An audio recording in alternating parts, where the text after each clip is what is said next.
You're listening to Evidence and Answers, where we provide compelling evidence for faith and hope in Christ and biblical answers to the issues of today. Well, many of us have Mormon friends or have engaged with Mormon missionaries who come to our doorstep. Mormons, are they Christian? Is Mormonism just another kind of Christian denomination, or is it completely different? How do we effectively engage and share Christ with our Mormon friends and with the missionaries that we meet? Well, to help us with this is Dr. Corey Miller. Dr. Miller was born in Utah as a seventh-generation Mormon. His ancestor was a polygamist and one of Joseph Smith's, the founder of Mormonism, one of Joseph Smith's bodyguards. Corey Miller is presently now president of Ratio Christi, a campus apologetics and evangelism ministry in on 150 campuses, probably more. One of the fastest growing campus ministries in the world, not just the United States, but the world. He has 4 graduate degrees and taught nearly 100 courses in philosophy and religion, including there at Indiana and Purdue universities. He's the author of several books. Is Faith in God Reasonable? Leaving Mormonism? Why 4 Scholars Changed Their Minds? And this new one here that has just come out here, responding to the Mormon missionary message. So, Corey, welcome back to Evidence and Answers. Thank you, Pat. It's great to be back. Appreciate it. Well, first of all, as we begin, tell us a little bit about your background before we get into a lot of the details of Mormonism. Tell us about your background and your relationship with Mormonism. Yeah, I grew up in Salt Lake City, Utah. I have family that when they did our genealogy said, wow, we come from healthy stock. And that refers back to the polygamist experience there. 6 generations back, the ancestor was one of the bodyguards of Joseph Smith, a colonel in the Mormon battalion. I have a personal facsimile note that Joseph Smith wrote to him to have him court-martial one of the excommunicants at that time. So that ancestor, 6 generations back, separated from his own father 7 generations back, because the father partook of the first splinter group of Mormonism ever, at the highest defection level of Mormonism ever.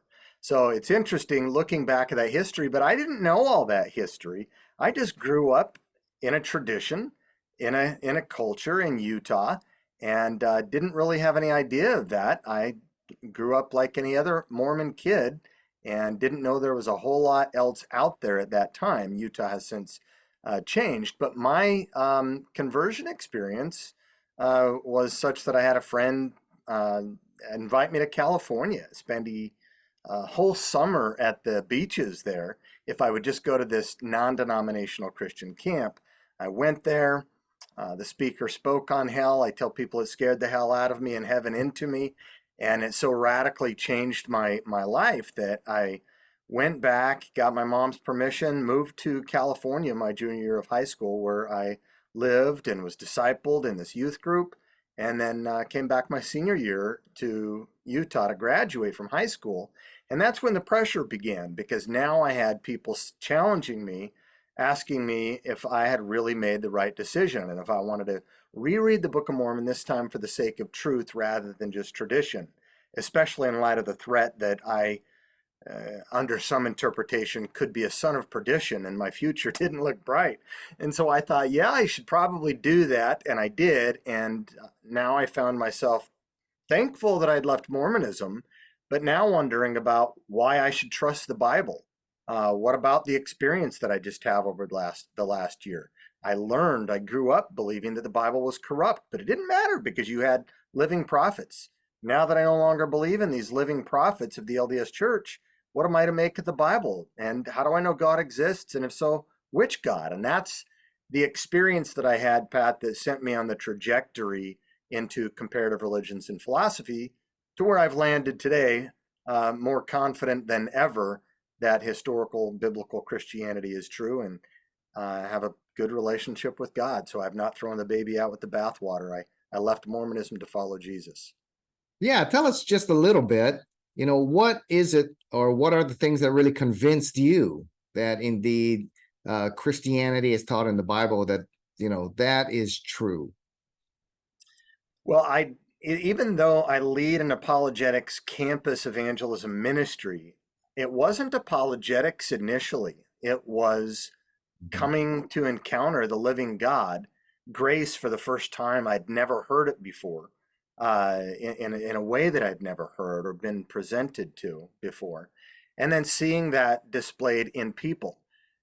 It was the challenge that followed that to show that what my experience just wasn't just some personalized existential encounter, but that it was rooted in some objective truth in time space history. And that's what I needed now. I needed to see that there was evidence that showed that the Bible wasn't corrupt, and that of all the gods that exist, it is the Christian God. And so as I started looking more and more at the evidence as a kind of bracketed skeptic at that time, open to throwing the whole thing out, maybe just wondering if I had just an experience and it was purely psychological, divorced from, the rest of reality. And when I started finding that in the field of apologetics, the reliability of the Bible, arguments for God's existence, the resurrection of Christ, that stuff started to get me really, really, really super excited. And it birthed in me just a new passion for evangelism. And that's where I started having eyes for the university for evangelism at the highest levels, and decided to pursue a PhD in philosophy so that I could do evangelism and communicate with those at the highest levels in the university. Yeah. And you also, because of your background, have a tremendous love and burden to reach Mormon people with the gospel of Jesus Christ. And so tell us about, you've studied philosophy, but also how'd you get into, researching in Mormonism? I mean, natural for you because that's what you came out of. Yeah, it's kind of natural in that sense, but as I've taught comparative religions at Indiana University, some semesters you teach Western religions, some semesters you teach Eastern religions, some you do all of the major religions. And Mhm. I kept being pressed to find out, how should I actually present Mormonism? Is it a Western religion? I mean, it talks about Jesus, it talks about the Bible, but its view of God is closer to Hinduism in the sense that, at least Hinduism, I don't know whoever counted, but they like to say there's 300 million gods. Well, if the law of eternal progression in Mormonism is true and the universe is eternal, then this has been happening for a long time, and there are more gods in Mormonism than there are in Hinduism. Hmm. Uh, so it's a real challenge there. But I think with that background, I've always had a passion for the Mormon people and wanting to make a contribution to the evangelization of Mormon people, in addition to the whole. But that's kind of my background. That's my testimony. So that's why I wanted to make my mark in that field as well. Yeah. Now, I think one of the reasons it's important not only to study Mormonism, but the kingdom of the cults is that so many people that end up in uh, Jehovah Witness or Mormon come from Christian church backgrounds, as you state. And you state in your book that 30% of Latter-day Saint members, or those who end up in a Mormon church, are converts from Christian churches. In fact, your book states that the majority of LDS converts have some kind of Christian background. Why do so many from Christian backgrounds end up in the Mormon church? Yeah, and I think the percent is much, much, much higher than that. I saw a recent quote that it was over 80%. Wow. And so, they don't typically target, they're not going to go to a Muslim country. They're not going to go excavate ground where they have to, sort of reinvent the wheel.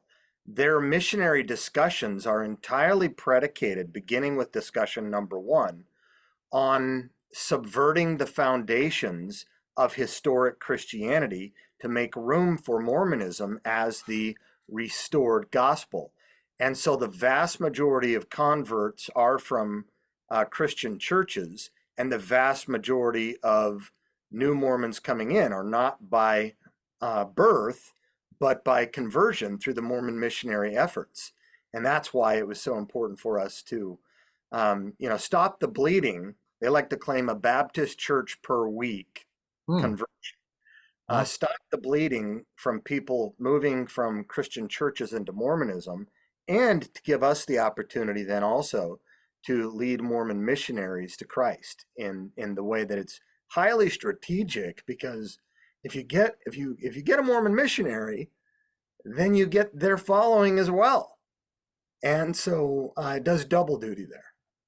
yeah, I would agree with you. I've spoken with dozens of Mormon missionaries and Mormons, and a lot of them, I would say at least 50% of them, came from Christian church backgrounds, whether it's Brethren or Baptist or Catholic or, United Church of Christ. Many even from evangelical backgrounds ended up in Mormonism.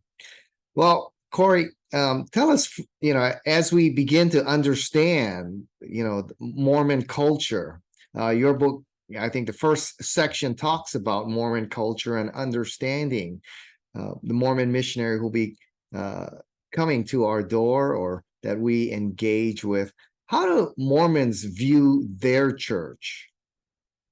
Yeah, Pat, we wanted to give a presentation that showcased Mormonism not just as a religion with aberrant theology, but rather than just a cult, like in the Kingdom of the Cults, when it comes to their view of God and salvation.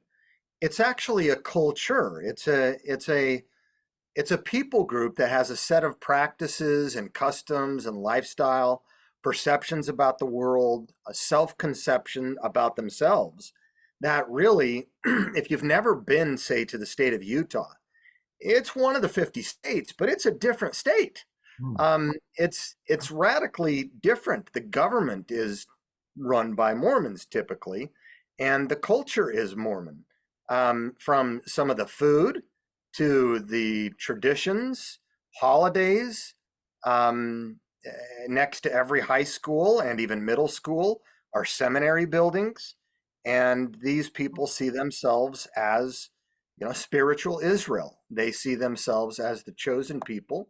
They see themselves as similar to the Exodus in the Old Testament, going through all that hardship. Well, they took the trek westward to Utah to avoid persecution, and they see themselves as a persecuted people. So Hmm. their self identity, the Mormon religion is really wrapped up more sociologically and psychologically than it is theologically.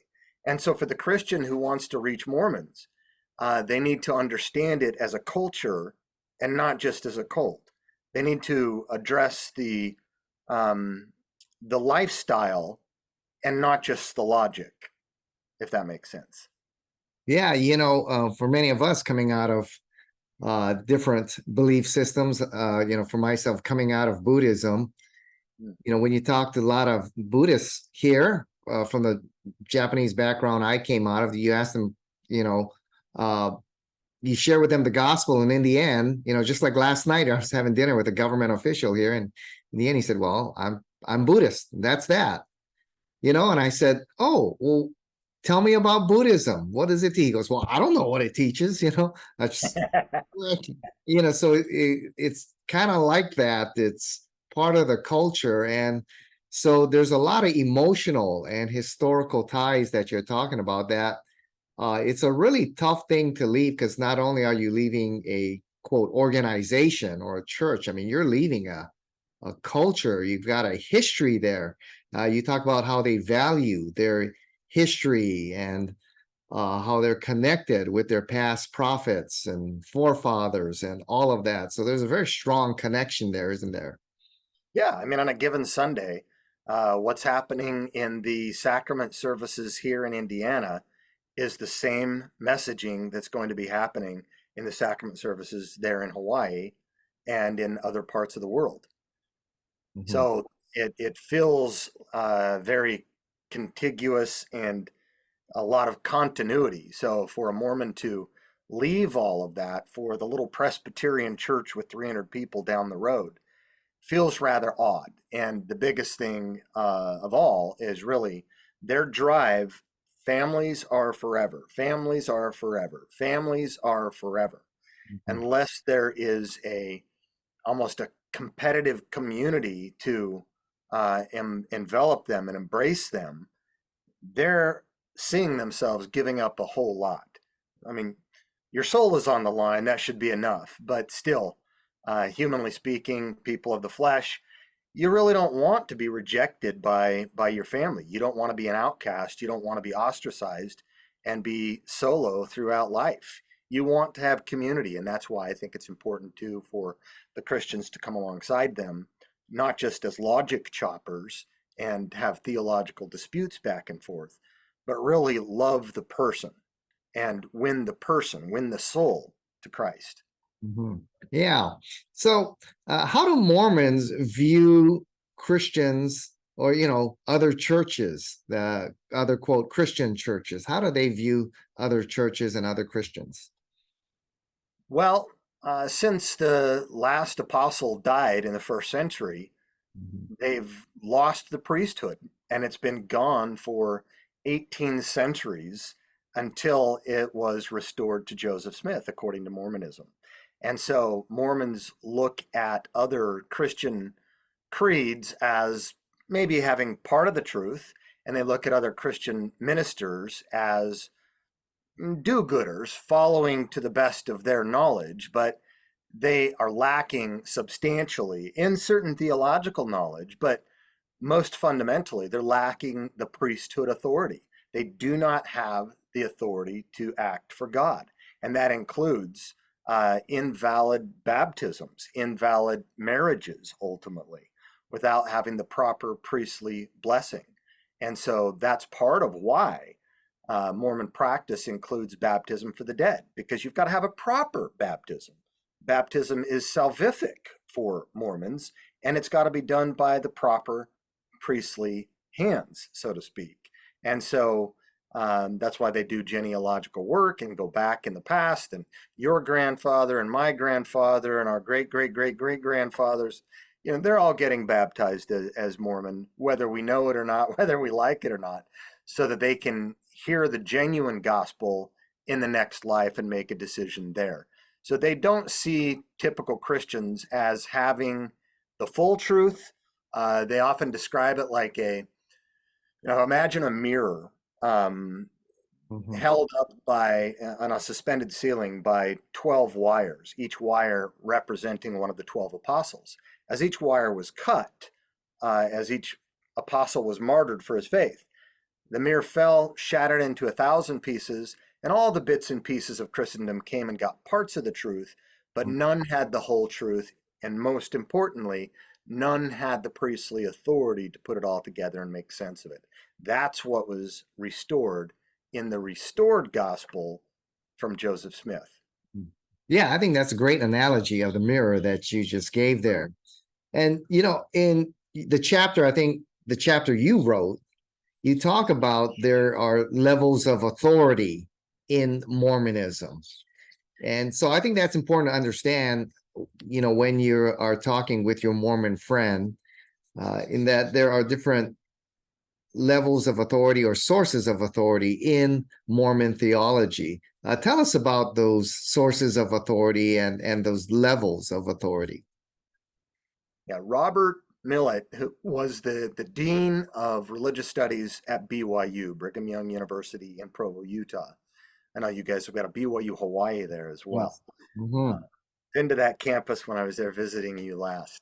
Hmm. Uh, Robert Millett has a chapter in a book called uh, titled "Authority is Everything." Authority is everything.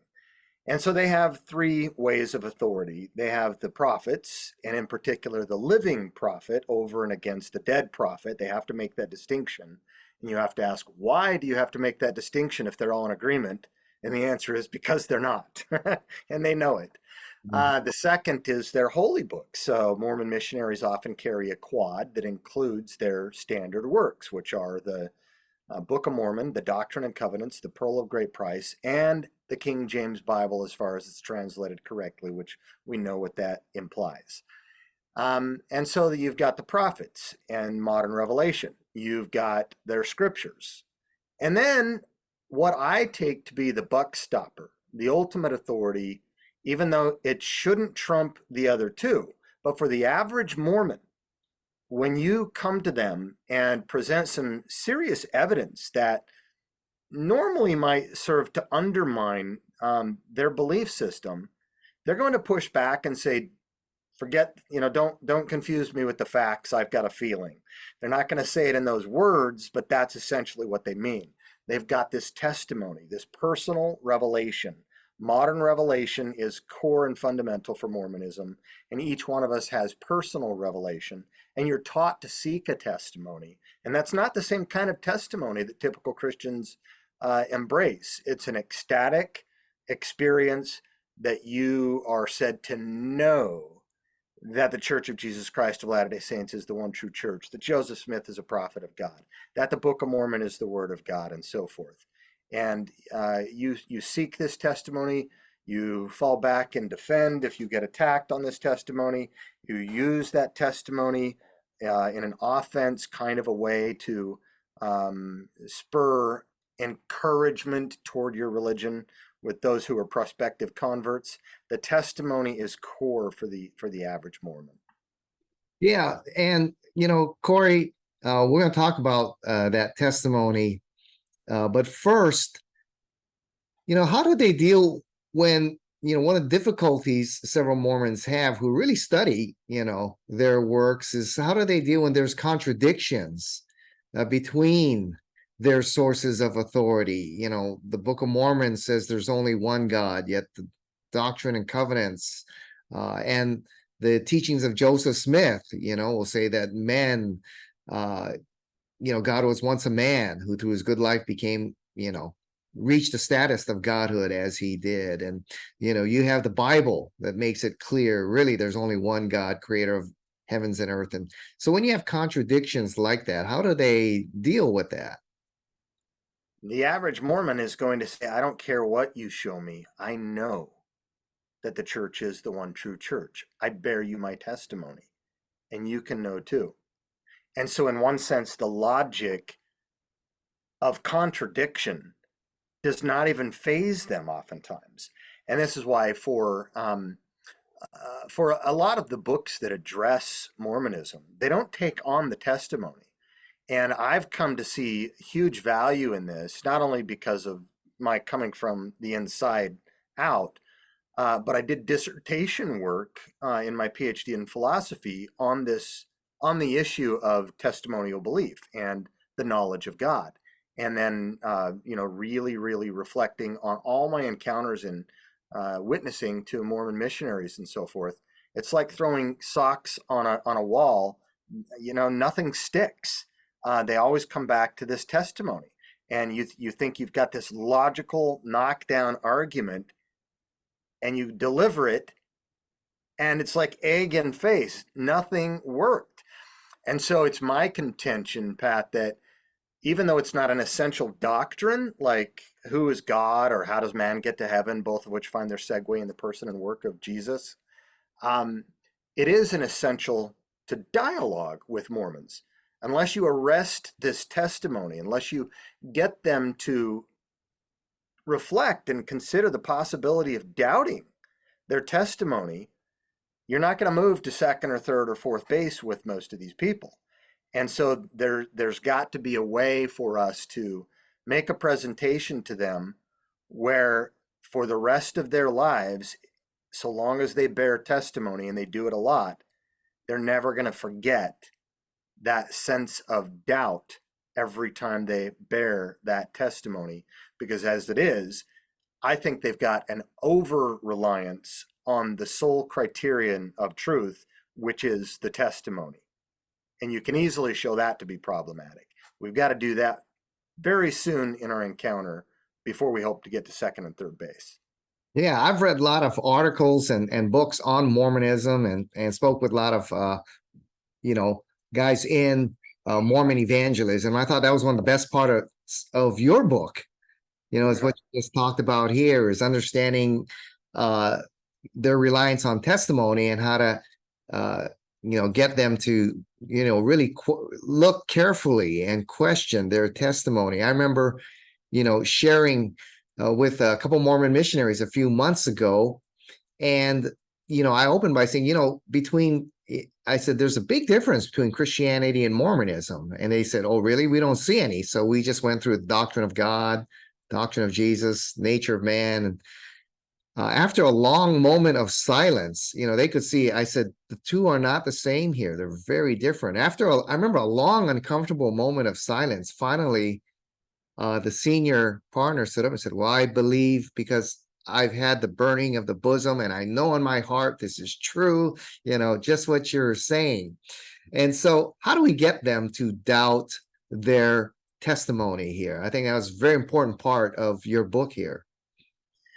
In trying to understand the Mormon culture, there's an internal culture, not just an external culture of customs and practices. And it is that they are feeling people. They are people of experience. And when it comes to politics or engineering, they're just as logical and rational as the rest of us.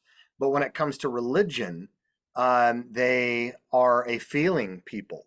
And so we've got to be able to speak Mormonese. We've got to be able to talk about the experiences. And in this case, we've got to subvert the Mormon testimony. And the way that I like to do that, I call it the police lineup illustration.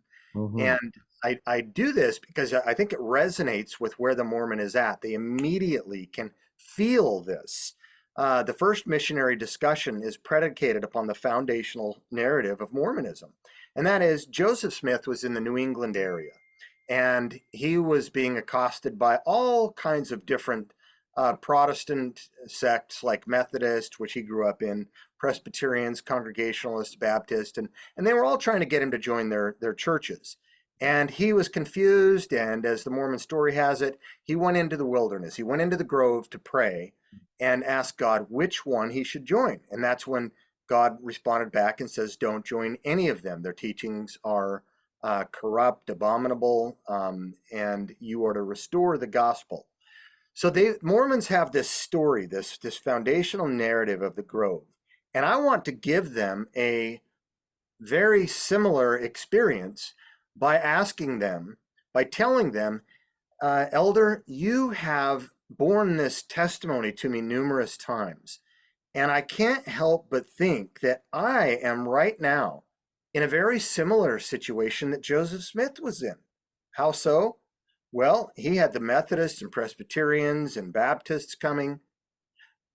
I've contemplated you representing the Salt Lake Church or the Brighamites, the fundamentalist Mormons with polygamy and so forth, the Mormons that followed after Joseph Smith's wife and his firstborn, several 100,000, and there have been different sects. What if a missionary from every one of those came to me and said, join my church, just like they did with Joseph Smith? And one by one, they said, I've prayed this prayer based on the Book of Mormon, Moroni chapter 10, verse 4, and I have a burning in my bosom that my Mormon denomination is true. It's the one true church. Well, how do I know which of the one true churches is the one true church? How do I know which testimony to believe? You're going to tell me it's yours, right? Right. So what does that say about theirs? They prayed based on the Book of Mormon and received a testimony that theirs and not yours is correct. That seems to allow two choices. One, either they are insincere and deceptive, they're lying. Are you judging their hearts that way? No, we wouldn't judge. The Bible says don't judge. Okay. So, but you think they're wrong? Yes. So you think they're deceived? Yes. So you think that a subjective testimonial experience can be, a person can be deceived by that. Right. Question then, how do you know you're not the one that's deceived? And so it's like a police lineup kind of illustration. You are in the position of Joseph Smith, and you're asking which church is true out of all the Mormon sects that exist today. And there have been 400 since the death of Joseph Smith. In fact, you don't need to know all of them. Most Mormons aren't aware of that many splinter groups, but they all know of a handful. And so you can bring them to an analogous experience like the grove, and now here it is. You're in the grove. And what that's going to do is to show that at best, only one of those can be true. At worst, they're all false because they all contradict each other. And that's where the Christian comes in. And now we can bear testimony with as much, if not more, tenacity as the Mormons do. But we have something more. It's not just the subjective testimony, which we all ought to have, but it's a subjective testimony that aligns with the objective testimony of Scripture, of science, of nature, of history, and so forth. And so the Christian has the advantage here in that the biblical account and the testimony that we have matches up with the rest of objective testimony, with God's own testimony. And that's where I drive it home with 1 John chapter 5, verses 9 through 13, which mentions the word testimony no less than a half a dozen times. And I challenge them, do you have this testimony? And if not, you're in a different destination than I am. And I'm secure in Jesus. I know that I have the Son and I have eternal life. But you can't know that because you think that it still depends on you. So that's the process that I usually go. But I think we need as Christians to address this essential of dialogue. Otherwise, the Mormon is going to continue to fall back on it. And it doesn't matter what you show him or her. They've got this burning in their bosom. Now, after that experience, they feel the burn. They're never going to bear testimony the same again. They're always going to think about or feel that encounter that they had encountered with you. And they may eventually convert. Mhm. You won't see it, but that's because they're trained not to appear fazed by anything you or I say. But guess what? The proof is Mormon missionaries do convert, and we've got at least a half a dozen of them right here, and more to come.